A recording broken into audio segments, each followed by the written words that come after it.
আল্লাহ তাআলা ডাক দিয়ে বলবেন ফায়ুনাদি মিনাস সামায়াত সাদাকা আব্দি, ও আমার ফেরেশতারা, আমার বান্দা তোমাদের প্রশ্নের জবাব সঠিক দিয়েছে। ফাফরিশু মিনাল জান্নাত, সুতরাং তোমাদের দায়িত্ব হলো জান্নাত থেকে জান্নাতের বিছানা এনে জান্নাতের পোশাক এনে ওয়ালবিসু মিনাল জান্নাহ, জান্নাতের বিছানাও বিছায়া দাও। সুবহানাল্লাহ। ওয়াক্তাবুল্লাহ বানিয়াল জান্নাত, জান্নাতের দরজার সাথে এই কবরের কালেকশন দিয়ে দাও। আমার বান্দা ততক্ষণ পর্যন্ত আরামে ঘুম পাবে যতক্ষণ পর্যন্ত ইয়া আমার দয়াবান না হবে। চলে গেল সুবহানাল্লাহ। তাহলে কোরআনকে যদি আমি আমল করতে পারি, দুনিয়াতে যেমন শান্তি পাবো, কবরেও তার আছে না নাই?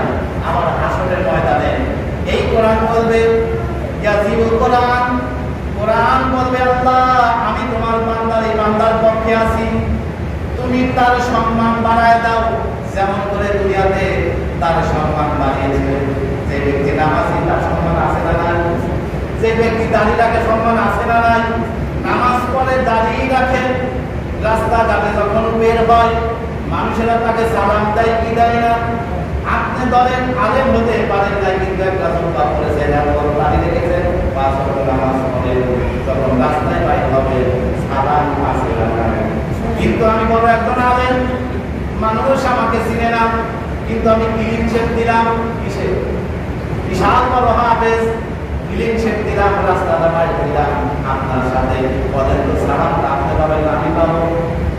এই জন্য রাসূলের তরিকা অনুকরণের মাধ্যম দিয়া যদি আপনি রাসূলকে ভালোবাসা দিতে পারেন, রাসূল বলেছেন কানা মাইফিল জান্নাহ, আমি ওই ব্যক্তিকে ছাড়া, ওই উম্মতকে ছাড়া জান্নাতে যাবই না। সুবহানাল্লাহ।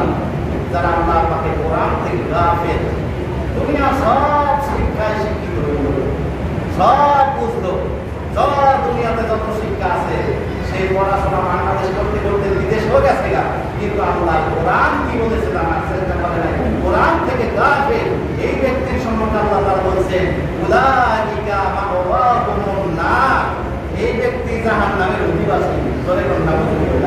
আরেক আয়াত আল্লাহ তাআলা বলেছেন লাইসাহুম, এর জন্য কিছুই নাই ইল্লান নার, পরকালে আগুন ছাড়া। যারা কোরআনের সাথে সম্পর্ক করে না দুনিয়ার সব